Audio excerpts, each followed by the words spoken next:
Hi guys, welcome back to my channel. I'm excited to hang out this evening and wrap up World Carnivore Month. I hope things have been going amazingly well for you, and I can't wait to talk about all of your results and hear how it's been going. And then let's talk about making some tweaks, like maybe things have not been perfect for you in January and World Carnivore Month wasn't this like dramatic change that you thought it would be.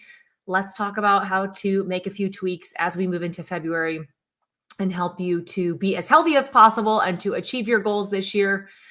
You know, it's very easy by this point to have lost that initial January 1st motivation to kind of get busy with life and lose track of that like new year, new me goal and find ourselves a little lost. And so let's bring it back in. Let's get back on track again before things get too far off for you. And hopefully, I think also too at this point, like maybe you started carnivore like super gung-ho, ready to dive all in. And now it's like you're not getting the results that you thought you would, or you're having you saw some positive results, but maybe now you've stalled out. This is where it's a great time to make a few tweaks. And what I want people to avoid doing is to like give up completely. I want you to avoid radically changing, trying some new crazy protocol, jumping to the next carnivore trend. Like this is the time where maybe things have slowed down enough that you're ready to try something new. So let's talk about how to make a few tweaks to move things in a positive direction and not just be jumping all over the place and losing track of the goal. So I'm excited to hang out tonight. We have like construction happening in our house right now. So there's like a big mat. We are remodeling our bathrooms, which I've never done any kind of remodel ever before, ever. And we're down to one bathroom. But as you can see, this is my master bedroom is where we're at. Our entire bathroom is completely gutted. And then we have like all the paper down to try to avoid some dust and things. We're down to one bathroom at a time while we're doing all this construction. So that's been a little fun for us as a family of 4. I'm sure lots of people have one bathroom and deal with that. I have family who they have one bathroom forever. And I am very empathetic to their circumstances because it has been a little chaotic around here. But that's why we're doing this on a Sunday, because the construction crew is not here today. And hopefully I'll share with you guys the new fun bathroom when we're done. We had like a big giant garden tub in there that we've lived in this house 4 years and have never once used it. And we were like, time to get rid of it, give ourselves a bigger shower and some more counter space, which I'm so excited about. So I'll keep you posted on that if you care. We did not move. No, we've been in this house now for coming up on like 4.5 years. So we're here. We went to Spain. I think actually that made somebody, we went to Spain earlier this year. We were there for 3 months. We had like temporarily relocated and then came back as well. So we are just here doing our thing. Okay. So I want to know, and I'm going to start looking for comments. I will try to answer as many as I can. Yeah, we moved to Spain. We were there for 3 months and then came back. My job had just relocated us there for a few months and then we came back, which was, I highly recommend. You could convince me to go back, but I think Chris and the kids are ready to stay home for a little while. So we are settling in, staying put for a while this year. And we kind of joked that we did enough travel last year to last us a couple of years. So we're going to stay put this year. And Chris just turned 50 a couple of weeks ago. So many of you wished him happy birthday, which was amazing. And I turned 40 in a couple of months from now. And so as our birthday presents to Chris and myself for his 50th and my 40th birthday, we decided to, instead of a vacation, we decided to remodel our bathrooms. So that makes it fun. Okay, I'm going to try to pop around and answer as many questions as possible. But what I want to pop up first is tell me like if you've been doing World Carnivore Month for January, or if you have been having some positive impacts from January, whether it's weight loss or healing or just feeling better digestion, like put in the comments below what have been your positive improvements over the course of January of giving carnivore a try. And then I will dig in and we will talk about all the challenges also. And I will hopefully be able to answer questions and give you some tweaks as well. Hello there, Kay. I see lots of locals, recognizable names in here. If you do not know, locals is my community. I have like a private community where I post every day. Everybody else can post. It's kind of like a Facebook group that's not on Facebook because who wants to? A lot of people aren't on Facebook anymore. So I do live streams in there like this every week, and it's a much smaller group, so I can answer every single question. Where here, I really can't. I see super chats if they pop up, but I can't answer every question. Also, people post like accountability posts. They post their own stuff. I can answer questions like literally every day. And then I post stuff and hopefully give encouragement, all that good stuff. So if you want to just get more specific advice and chat and get not only advice or feedback from myself, but then also just like a bunch of other people who are all working towards the same goals as you. And maybe if they resonate with me, they probably are resonating with what you're going through. Then you can come hang out with us in locals. And I see lots of good, I see lots of recognizable names in here as well. Okay, good. Let's see here. Okay, I see stuff already like the scale is not moving, which is frustrating. We will circle back. I'm going to talk about that. I promise. Is there something in particular that you did to help losing hair? Yes. My hair was falling out for multiple reasons. One, like I really didn't understand, and I'm actually still just now learning this. Like I still didn't understand about scalp health and certain things about taking care of my hair. I did a YouTube video recently with my hairstylist, Brandy, and then she has since developed a hair loss guide, which I will link in the description of this video. But also if you go back and look at that other video, she has just talks a lot about like how to take care of your scalp properly. So I think, that would have helped. But the reason why I was losing my hair was for really two main reasons. One, I was under eating protein. Like even on a carnivore diet, this was actually like when I first started keto, I was so worried about getting in the keto fat macros. And I was like pushing to 75% fat. And my protein was so low. I was eating like 40, 50 grams of protein a day. And that is, I believe, a major reason as to why my hair was falling out. The other reason is just, stress in general. I lost 100 pounds like very quickly. And when your body is going through any type of dramatic change, you've had a baby, you've had a car accident, you've had a surgery of any kind. Some people before when they had, in 2020, when everybody had the virus, like that, any type of traumatic thing that your body goes through or just big change, your body can respond by shedding hair. And so for me, losing weight very quickly, my body was like, wait, what's happening? We're going to lose too much hair. Like we need to we're losing too much weight. Like something's going on with our body. We're going to start like conserving systems. And so I started losing some of my hair. The biggest difference for me though, was I had to like gain a little bit of weight back actually to kind of give my body a break from a hormone perspective. And then also I really had to boost up my protein levels. And ever since then, that was like still during carnivore, but the last 5 or 6 years, I have really, really focused on getting in at least 120 grams of protein per day in terms of the nutritional value, not the weight of the meat, but grams of nutritional protein. And that has made a huge difference. And my body has still gone through big changes since then. I've had surgeries and stress and other things, and I really haven't been dealing with hair loss since then.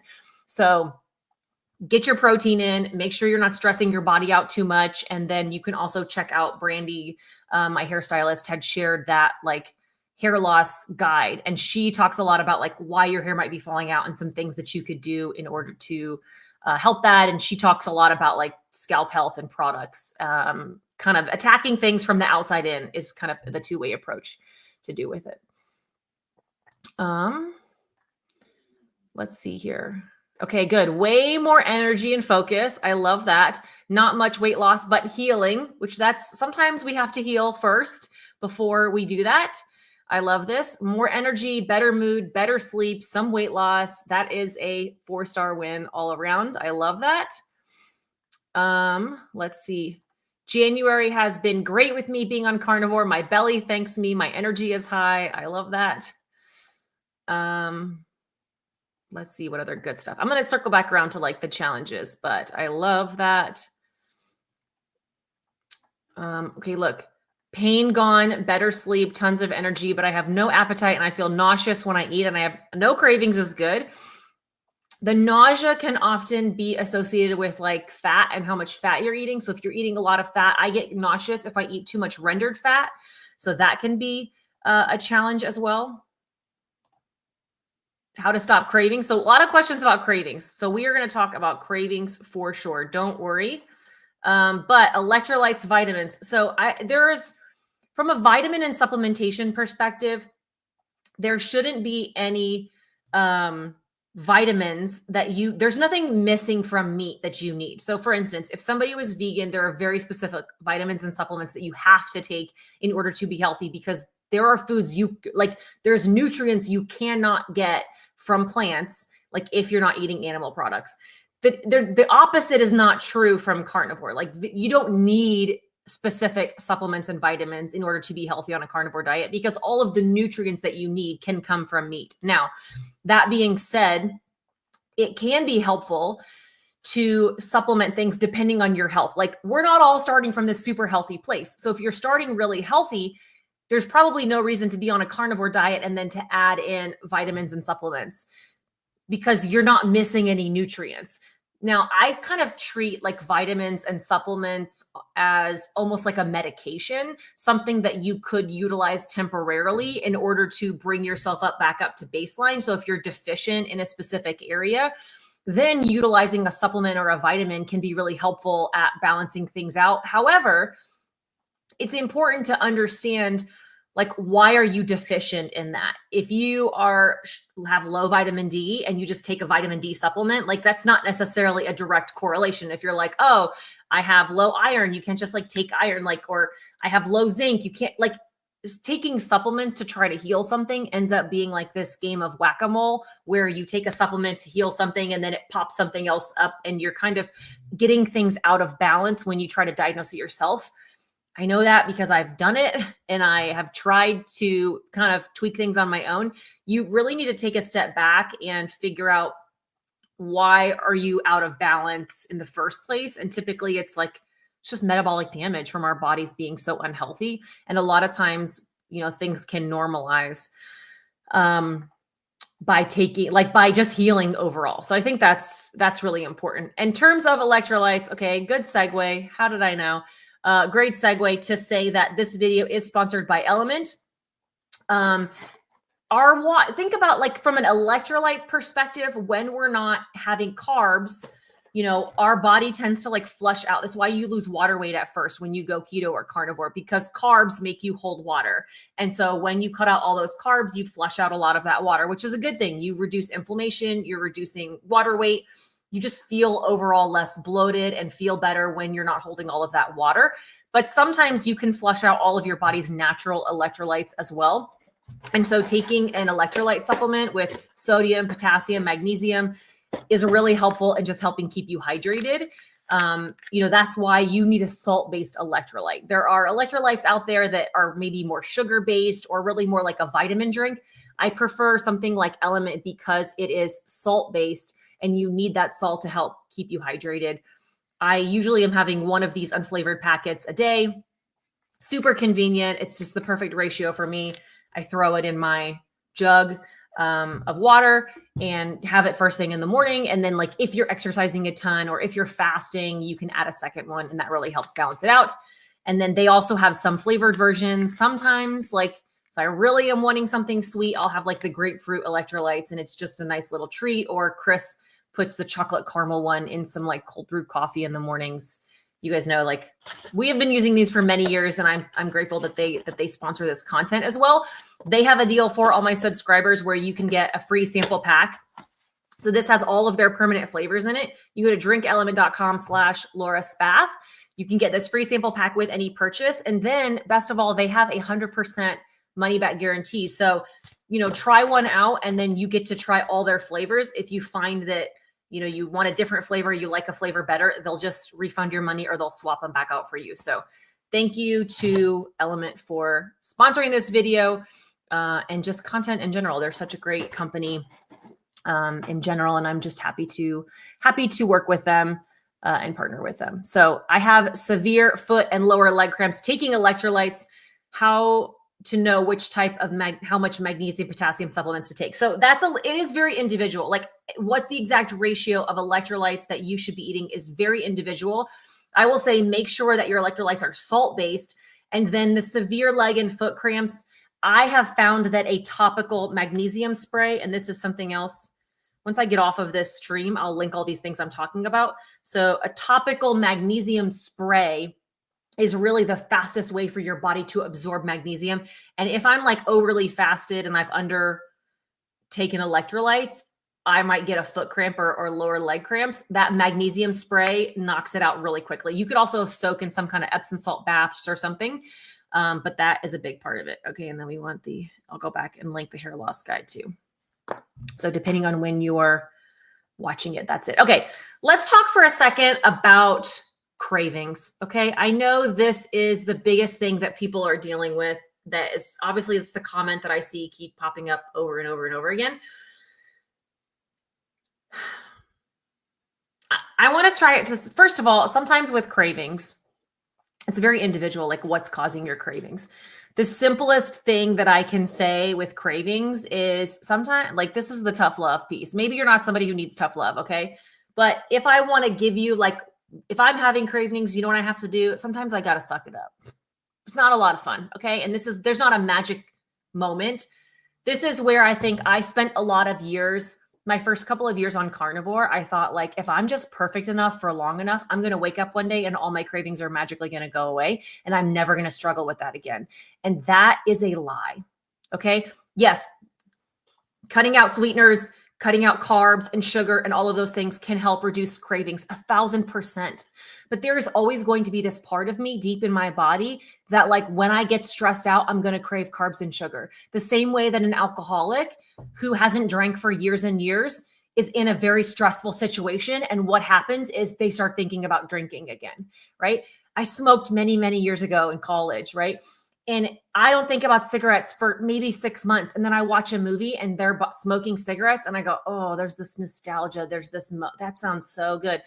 Or I'm like really stressed out and you're having a really rough few days. And what happens? Like your brain starts thinking about cigarettes. Now, if I were to be around somebody who was smoking, the minute I smell that smoke, I'm like, ugh, this is disgusting. What was I even thinking? Or I've seen people in the comments saying, you know, I can't stop these cravings, but if I try that food again, it just tastes terrible. Like your taste buds do change over time and we can train our bodies to work past those things. And being strict does help for sure. But being strict doesn't take away our emotional connection to that food. And that is the biggest piece is, yeah, you can be really strict carnivore and that helps reduce cravings. But until you take a step back and realize where are those cravings coming from? Why am I turning to food? What's happening that's making me want to reach out and emotionally connect and soothe myself and, you know, calm myself? Or am I bored and I'm going to food? Do I have access to this? That food, those processed foods and carbs and junk is just as much of a drug as alcohol is to an alcoholic or as smoking is to an addict. Like those are all things that are, we have an addiction to. And I think there's sometimes that people think that like that stuff's just going to go away. And if we just eat carnivore long enough, then we're not going to deal with that anymore. Like I jokingly just posted on my Instagram right before this live stream. I was like, man, we live in a really safe area. And I was just shocked. I was at Walmart and there was this pushy group of drug dealers standing outside of Walmart. And I'm like selling drugs in the open air. I was shocked. And then the next video I posted was a group of like 8-year-old girls selling Girl Scout cookies. And then there was some guy who like got all excited and like ran up to their table to buy Girl Scout cookies. Like those Girl Scout cookies are a drug to me. And if I were to have one Girl Scout cookie, I would eat their whole table over the course of a week. Like when we think about it like that, it's sometimes you just got to suck it up. And it is so much easier for me to have no Girl Scout cookies than it is to try to have one Girl Scout cookie. Like I am incapable of moderating any type of carbs and sugar like that. And if I have one Girl Scout cookie, I'm going to eat the whole box. Okay. So what I have to do is avoid having one. Like, it is so much easier to just not have that first bite. And so in the very beginning, I would have literally gone through a different door in Walmart, or I would have done a grocery pickup, or I would have avoided going to specific places or restaurants, or I would have avoided the break room in the office because there was just too much access to things. I used to change my route coming home because I always used to stop at these fast food restaurants and gas stations and like eat food in secret previously. And so when I first was learning to create new habits, I had to just change up my routine. I had to keep some of those things out of the house. Like, we have to take a step back and figure out, like, why are we going to that food in the first place? And what's the easiest first thing that we can do in order to make a good decision? And that's a big part of it. And then I think beyond that, it's, you have that first cookie. It's learning to say, okay, I did it, suck it up. Now let's not shame myself into eating a whole box or being off track for weeks and months at a time. And it's learning how to just get back on track a lot quicker. I think expecting perfection out of yourself, like, I'm very careful how I word that because I don't want to minimize perfection, because I don't want to give you permission. Oh, Laura said perfection's not that important, so that means I can have a treat occasionally. And I'm not saying that. But what I'm saying is that we have to understand that just because you're not perfect doesn't mean you've failed. We have to learn how to get right back on track again, or go back to our baseline of, this is what I eat every day. So we can dig into this more, but sometimes, honestly, like, I just need some tough love. And that is the biggest piece of it. Like, I don't know how to say it nicer than that sometimes. Like, sometimes I think we need somebody to like encourage us and be sweet to us, but sometimes you need to say, like, suck it up. Okay, maybe that's not what you needed anyway. Okay, Sharon, thank you so much for the super chat. I really appreciate it. She said, strict for the month because the stall felt great. Cut out dairy and sweet cream, except cream, and down 8 pounds. That's awesome. I now track calories and macros to prevent undereating. The goal is 75 and 25 and minimum 1,500 calorie. Thoughts on my calorie macro count? Tell me how many grams of protein that is for you. So 1,500 calories is low, but I don't know your height and your age and your activity level. I think I'm 5'8", and I'm not active at all, actually. So like, for me, that's probably still a little low. I try to hit more like 1,800 to 2,000 calories. So it's not terrible. I would just worry that with 1,500 calories and 75% fat, my guess is you're eating around like 70 to 80 grams of protein. And I would think that that is too low to maintain your muscle mass, to grow muscles. Like, as we age, again, I don't know your age, but like, as we age, we'll start to lose muscle mass. And one of the most important things that you can do is to try to maintain that muscle. And we need protein to do that. So Sharon said, I have a hard time eating that much. I do 2 meals a day some days. It's a few more calories though, but I try to meet a minimum of 1,500. I think that's great. And I think even more so than like a minimum of the calories, I would really just focus on a minimum of the protein. So I think you're doing the right things, ensuring that you're not under eating, because you really hit the nail on the head that like under eating can slow your weight loss down. It can slow your metabolism down. It can cause you to lose muscle mass. Like, just as a side note, like, this is one of the problems with the weight loss medications that people are taking, is that it's just, you're literally under eating. And that can end up being a really big problem for people. So I think that's hard. What can help you eat more is being more active. If I think a lot of times people are just not hungry in the mornings.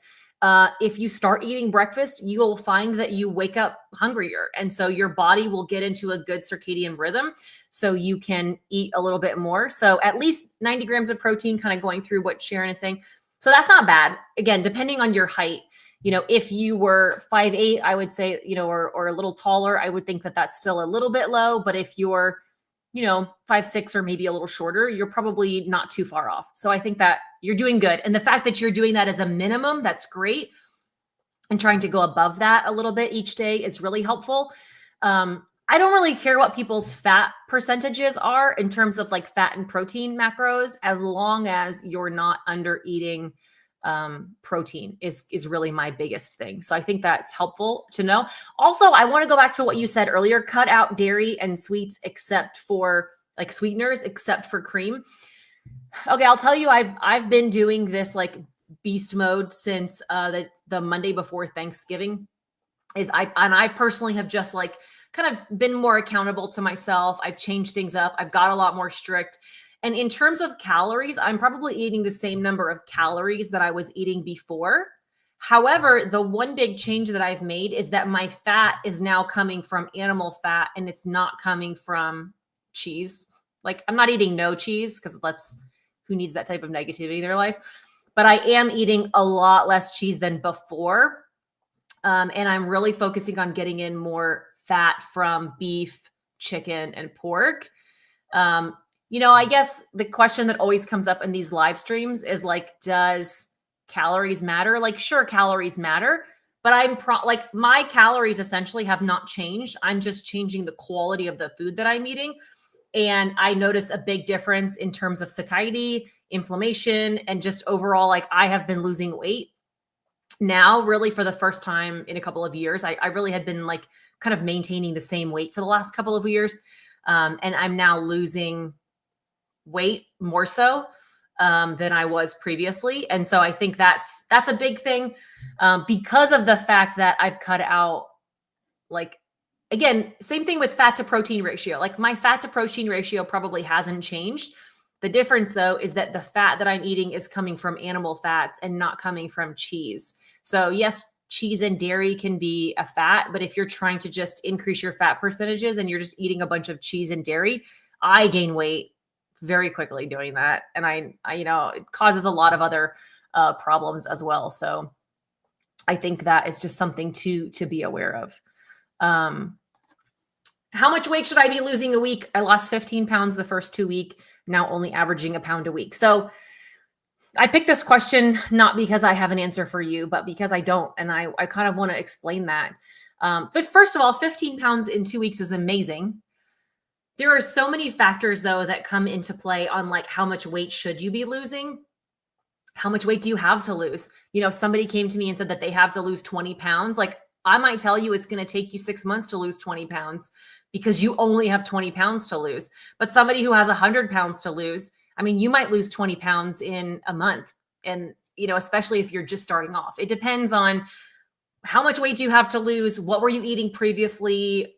How much are you eating? There's so many factors that I could never begin to answer this. Now, not to plug this, but I will say, if people are in my locals community, this is where, especially on this type of live stream, like I can't answer that question for you now. If you're in a community where I can like interact with you every day, what people end up doing is they're posting their meals, they're asking questions, they give me a lot more context and nuance, and myself and everybody else in the community can just help answer those questions and make some tweaks over time from an individual level. That being said, I think as far as like how much weight should you be losing, it just kind of depends on like how strict are you being and how much weight do you have to lose. I think you were hoping to lose more than 1 pound a week. I mean, if you have 100 pounds to lose, you probably could and should be losing more than a pound a week, but you also may have to make some tweaks, like focusing on, are you under eating? Are you overeating? Do we have too much dairy? Are we eating things that are not as clean? Are you having a lot of deli meats and a lot of processed meats and a lot of sauces and a lot of, those are the types of things. Like anytime you want to clean up and try to focus on losing weight, I think really getting cleaner, make sure you're not having tons of hot dogs and sausages and things that are maybe not as clean. Really, really cleaning that up can make a difference in terms of weight loss. And then also, I would say if you have not been under eating, my favorite and I think the most effective weight loss tool is fasting. I have always used fasting as a lever in terms of losing weight. The one caveat to that is you can't be under eating and then add in fasting, right? If your metabolism is already slowed down and your body's already stressed and things are slowing down because of under eating, and you add in fasting to that, that's too many negatives that are happening. Like fasting is a stressor, but not all stressors are bad. Exercise is a stressor. Fasting is a stressor. Restricting anything is a stressor on your body. But we know that some stressors can be good. Where the stress of fasting is not good is if you've been under eating, if you have thyroid conditions, if you have a major hormone imbalances, if you're over exercising, if you're if you're getting terrible sleep. Too many stressors all compounded at the same time is not a good thing. And so fasting is my best piece of advice for somebody in order to lose weight faster. If you're really impatient and you want to lose weight faster, if you want to reverse your type 2 diabetes faster, you want to reverse your insulin resistance faster, add fasting. However, you have to make sure that your body's in a really good, nourished place before you do that. And if you don't know what that looks like, that's where I can go into a lot more nuance with you in that community where we can answer a lot of questions. Ricky, thank you for the super chat. I don't see a question attached to it. Okay, wait, let me see. This is the question maybe you meant to attach. So 60-year-old male, 5'11", 220 pounds, down from 245 since 2/6/24. That's amazing. First of all, down 45 pounds is that right? Are you really down 45 pounds in a month or a month and a half? That's amazing. Congratulations. I've been OMAD and 1,500 calories a day, about 70-30, too few calories and proteins. So first of all, it's working. You're doing amazing. You've lost a ton of weight. I would say that because of your height that you probably are, you're down 20 pounds. Why did I think it was 45? Anyway, 25 pounds. Don't ask me to do math, okay? I was a theater major in college. Still, you're doing amazing. You're down 25 pounds in about 7 weeks. It's fantastic. I've been doing 1 meal a day, 1,500 calories.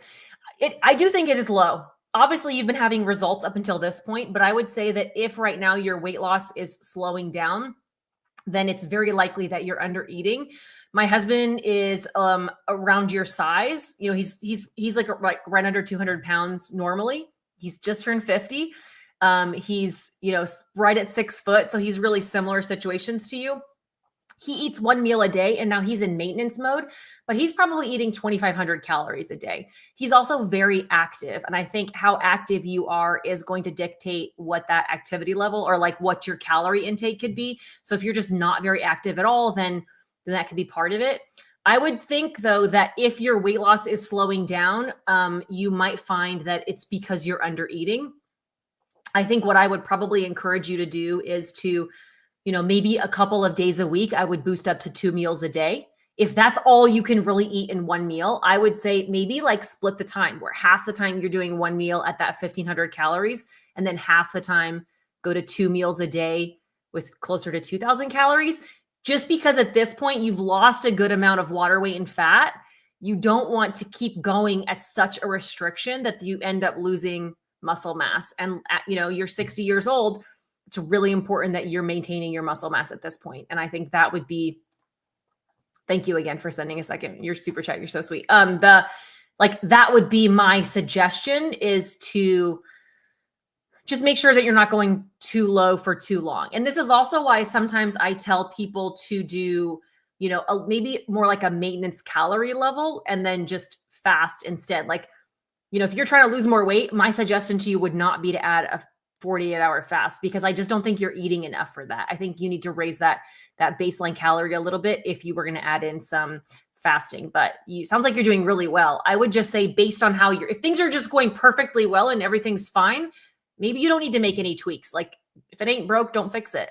But if at this point your weight loss has stalled and things are slowing down a little bit, I would try to switch to 2 meals a day,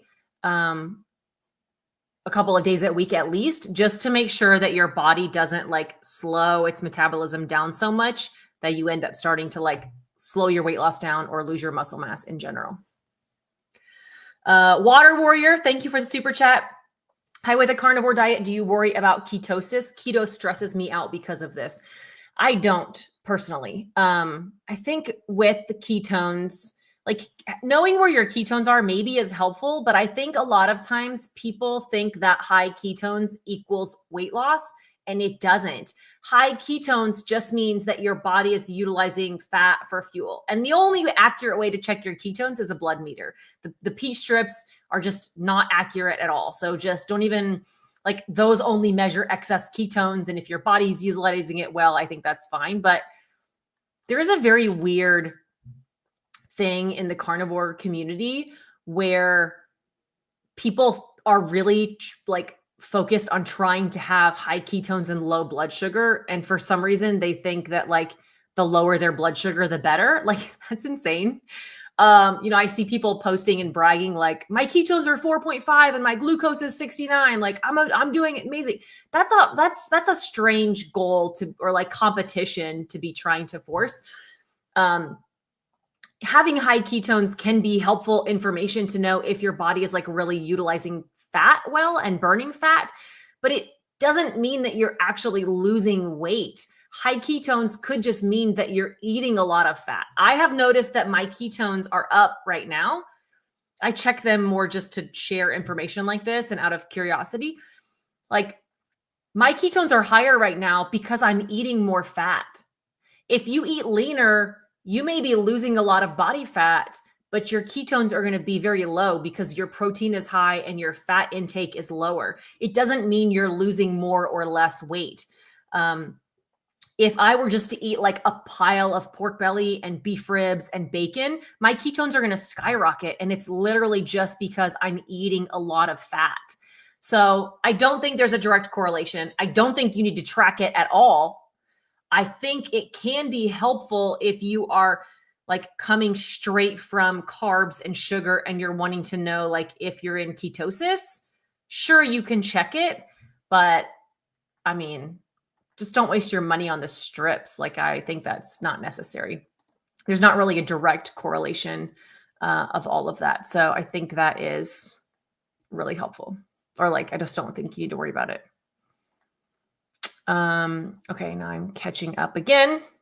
Yes. So Ricky, going back to Ricky had asked the question about if you're working through a plateau, I think you need to do at this point, because you've been eating such low calories, you're doing great. But I think it would be helpful for you probably to increase your calories, do a little reverse diet. And by that, I don't mean like, don't binge yourself to 2,500 calories for weeks on end and then try to like, just, I like small tweaks. I don't like drastic protocol changes. I don't like this like big crazy thing, like, because I just don't think, number one, that's sustainable for people. And I think most people can't like keep it up. So if what you're doing for you is working mentally, but your weight loss is just stalled, I would just look at like, for now, like 2 or 3 days a week, adding a second meal and just see if you can't ramp that metabolism up a little bit.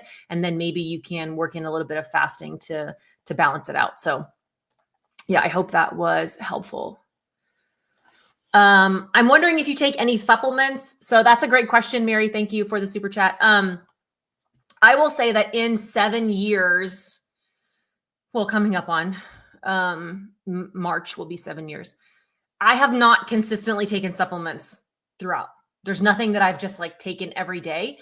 I am trying something new right now where I've been meeting with a naturopath and I've been like trying a couple of new supplements that I've really never taken. I mean, like here during, 2020 when low vitamin D was being attributed to like worse outcomes, I started taking vitamin D supplements. My vitamin D was pretty low back then. I actually like do a lot of like sun exposure and tanning now in order to keep my vitamin D levels high. But like, and I think, like I said, there has been times where I've like noticed something low on my blood work and I've tried to take a supplement, but the problem is that I've then like thrown other things out of whack. So I have been trying to take a couple of supplements for like leptin health. Leptin is, I went to go see I'm going to talk about this at some point. I want to know what it's doing before I get really specific. So I'm going to be vague for a second, but I will say just this has been in the last 2 months.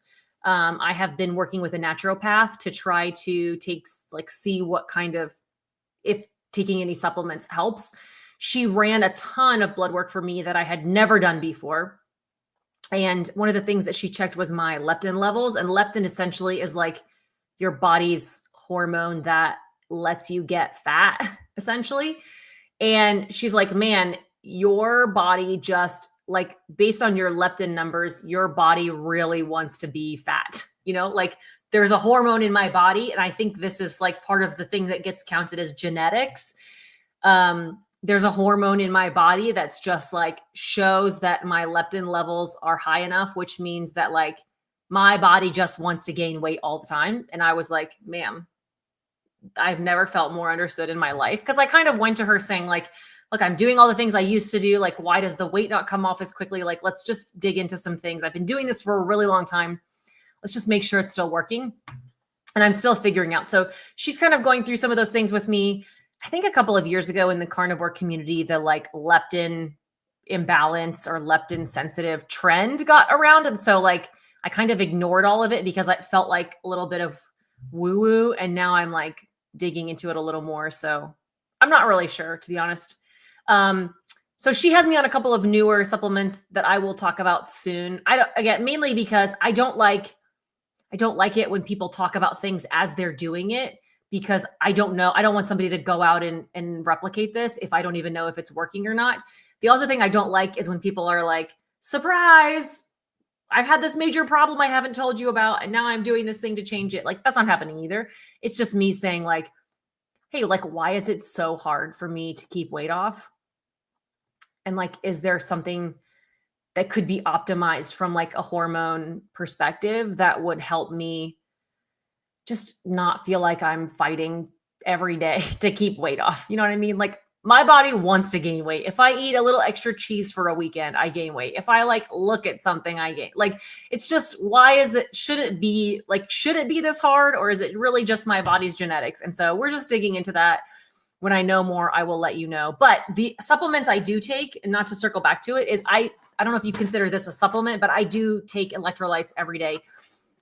I notice a huge difference when I am having supplements or not having electrolytes. Like, I need extra salt, magnesium, potassium, and I can tell a big difference when I'm doing that. So that would be my, as far as like the only thing I've consistently taken over the last few years would be some type of salt-based electrolyte.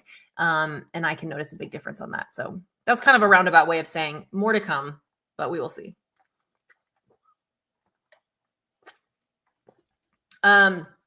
Doug says, I take too many. I think you mean supplements. My mom takes a lot of supplements, and I always tease her that it's just giving her like expensive pee.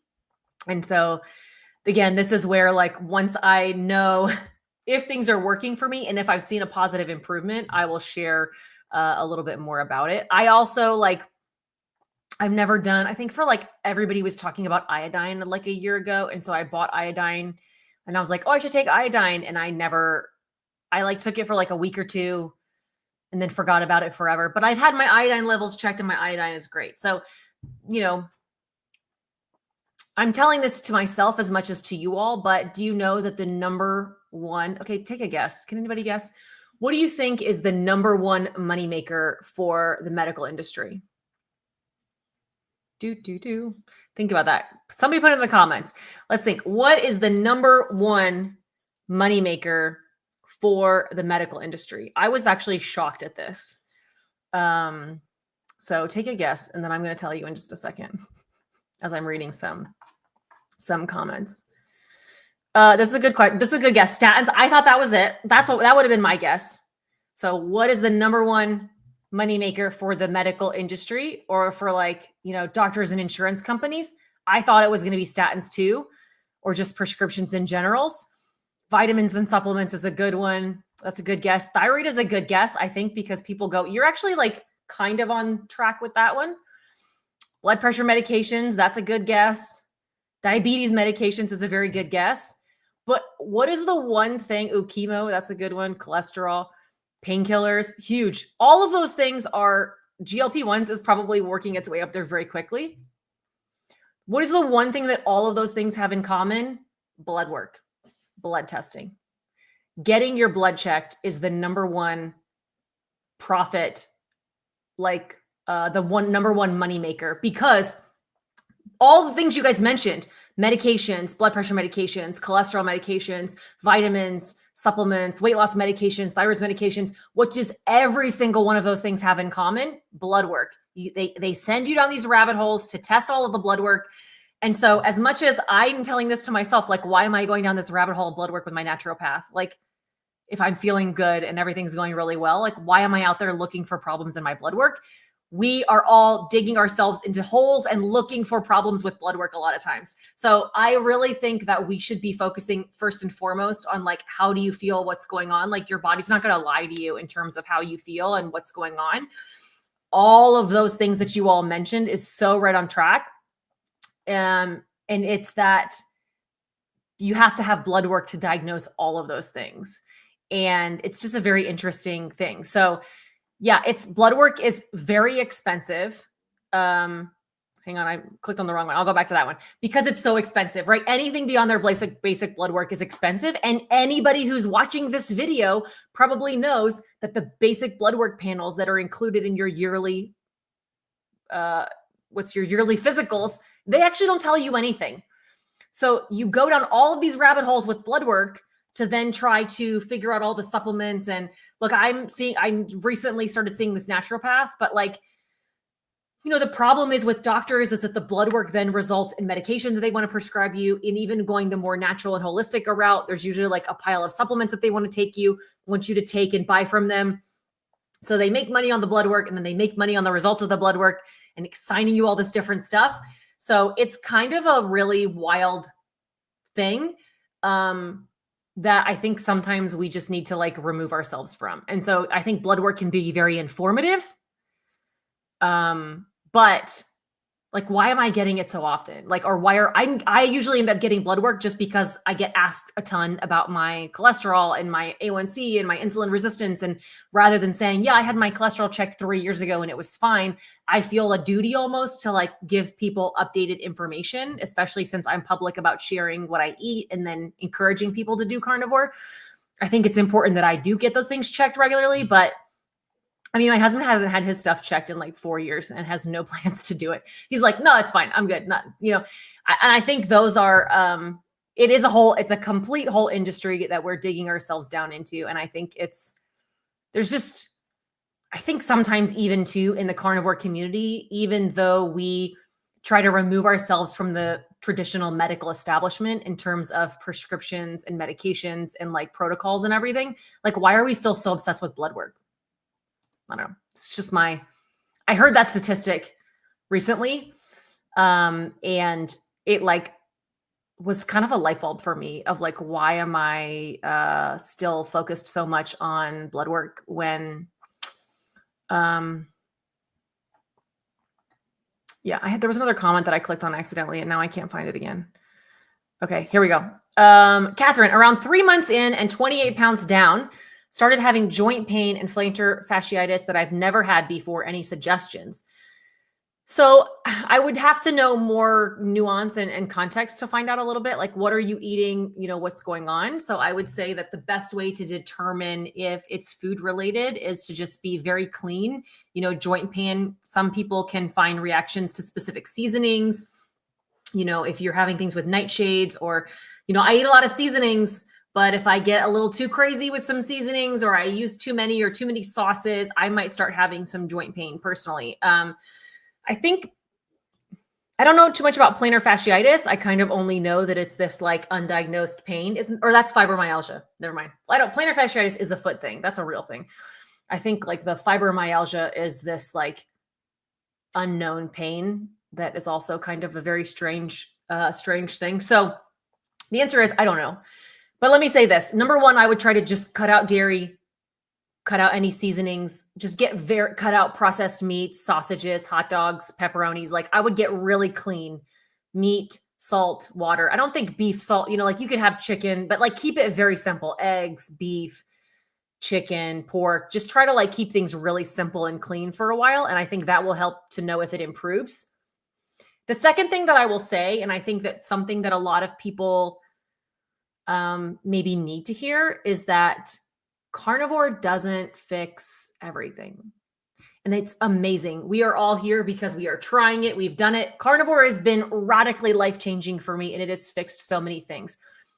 But there are extreme health conditions and medical conditions that carnivore can improve things drastically for a short period of time. And, there is a something called chronic inflammatory response syndrome, which is CIRS. And that is the genetic ability for your body to get rid of toxins. It's a genetic condition that basically is how capable is your body of getting rid of toxins. So if I am exposed to toxins, whether that be mold or just environmental toxins, I don't have SIRS. I don't think. Some of my friends are convinced maybe I do, which is another conversation. But my body is able to then get rid of those toxins. If somebody is exposed to mold and they are living in a moldy environment, or they're around a bunch of environmental toxins, terrible air quality and things like that. They're in LA right now with all these fires, and they're dealing with just a bunch of toxins in their environment. Their body is not able to genetically get rid of all of those toxins. And so, you end up having to go through this it's not something that like activated charcoal can act as a binder and get rid of. Like, it is a genetic condition. It's not like a normal person that's exposed to mold. And so a lot of people who have SIRS, they go carnivore and they find initial healing where they improve like immediately for the first several months, because what's happening is you're no longer getting those toxins from food. And so you've lowered this, like your body has a bucket, essentially like an imaginary bucket that's able to hold toxins in it. So if you have SIRS, your body just can't empty out those toxins on its own. So when you go carnivore, you have stopped adding more toxins to your body. And when this bucket is overflowing, you end up with a lot of autoimmune conditions and health conditions and joint issues and skin issues and just like major, like very serious health conditions. If you have SIRS, like talk about this in the comments for a second. It's like a major thing. So if you have this genetic condition, you have to go to a doctor and go through this protocol to be able to take these like prescription binders in order to be able to remove those toxins. Again, it's not as simple as like taking charcoal or something. It's like a very serious condition. And so people that have SIRS have to work with these specialized doctors. So this is a long answer to say there are some people who go carnivore, they heal for a few months, things improve, but then eventually that bucket of toxins that's in their body starts filling back up again, and they're still not able to move that out. And so at some point, like carnivore stops working for them. But in reality, it's not that it stopped. It's just that the root cause of what you're dealing with wasn't food related. And so it's kind of a route that you need to take. There is a podcast and the last thing I'll say, and I'll link it in the description of this video. There is a couple of friends of mine have a podcast called the SIRS Group. They have a Facebook group where they educate people on what to do with SIRS. There is also a really good video, like Nutrition with Judy has talked a lot about SIRS. She has a video. Michaela Peterson has talked a lot about her journey with SIRS. And that's why things for her improved drastically when she first went lion diet. But then over time, she started to have more and more issues again. So that's a big part of it. So Stacy says, I have SIRS markers. The protocol is not fun to alleviate it. Yeah, it's expensive and it's hard, but it's the only way is to like get to the root cause of that. But still healing, absolutely. Okay. That is, Nutrition with Judy is great info for SIRS. She has several podcasts on there. And then, like I said, to check out the SIRS group on Instagram and Facebook. You can DM them directly on Instagram, or you can join their Facebook group. And they have a lot of resources and information that can be really helpful for you. And like I said, if you've gone strict carnivore and maybe it worked at first and then all of a sudden it stopped working, this is where the concept of like carnivore harder, like just keep being more strict. You're not being perfect enough. You're not being strict enough. You're not eating grass finished. You're not eating organic. You're not eating like, at some point, maybe it's not the diet. Like maybe there's some other problem that's going on that you have to address. So that is also it. Ooh, this is good. Yes. You also can save toxins your body can't deal with in fat, right? And also your body stores fat in toxins in your fat. So sometimes as you lose weight, your body is releasing some of those toxins again too. Yeah, perfect. Okay, last thing. Yes, Nutrition with Judy has a lot of free info for SIRS as well as the SIRS group, 100%. Before you go down the blood work rabbit hole that we just talked about and the doctor rabbit hole, then that's important to know. Okay. Let me catch back up on everything. What else am I not discussed? Somebody was asking if I've talked about anything. Put them in the comments again. Let me catch up. I have about, only like 5 minutes left. Do I eat any fish? I just don't love, I grew up in Indiana. Like we didn't have access to a lot of fish growing up. I eat a lot of shellfish. I love shrimp, crab legs, lobsters. I had some oysters. I was traveling for work this week and I had some amazing oysters at a restaurant. So I love that kind of stuff. I'm just not it's a personal preference. I don't love a lot of like salmon or, Chris loves sea bass and stuff like that. I just don't really eat a lot of that. It's just out of personal preference. I think that's great. It's a great source of protein and it's awesome for you. I think there are, if you're eating tons and tons of tuna, then you want to be aware of like things like mercury. And I think just with everything on carnivore, like just eat a variety of things. Like you don't want to turn this into like the salmon diet or the tuna diet. But if you're eating some of that stuff every once in a while, then it's not a big deal. How do you deal with carnivore being so restrictive? I find it gets quite hard. It does, but I'll tell you, if I was trying to live on like burger patties and eggs all the time, I would be miserable. Like I eat so much variety. Like you can eat a lot of variety, but you have to you have to really like dig into different cuts of meat, like I could give you a 30-day meal plan and it would be a different meal every single day for 30 days. Like I could come up with dozens and dozens of different like meals. I have videos that I've done from several years ago that are like literally weeks and weeks of meals on a carnivore diet. Like I think you just have to try to give yourself a little bit more variety. Like I have 2 meats at every meal because it makes me feel like I'm having a main course and a side dish and then maybe a little piece of cheese for dessert. Like you can give yourself a really bougie 3-course meal. You can eat different things every day. You don't have to limit yourself to just burger patties and eggs all the time. Or if you're having bacon and eggs for breakfast every day and you're getting sick of it, like have something different. Like find, if you can tolerate seasonings, I think that gives you a lot of variety, but just different cuts of meat and different cooking methods can be really helpful. And trying to give yourself some variety really helps to be super sustainable. What are your thoughts about grass-fed protein powder like Equip? I love Equip. Full disclosure, like I'm an affiliate for them. So I use them. I have a discount code for them that I can link down below for you. But if you're eating enough, if you are like my husband and you're eating plenty of food in the day and you don't have an issue with under eating, like Chris is never going to use protein powder. There's just no reason for him to do it because he can eat enough. But if you're like my mom or like somebody mentioned earlier, if you're really struggling, like she's like trying to force herself to get 1,500 calories in a day and she's really struggling with eating enough protein. Like my mom just cannot eat enough and she finds herself under eating in general and under eating protein. I think something like a grass-fed like Equip protein is a perfect way to balance that out and get yourself in some extra protein and nutrients. So listen, meat's going to be cheaper and easier and cleaner. So if you can just eat enough meat, eat it. But like I make protein pancakes for my kids.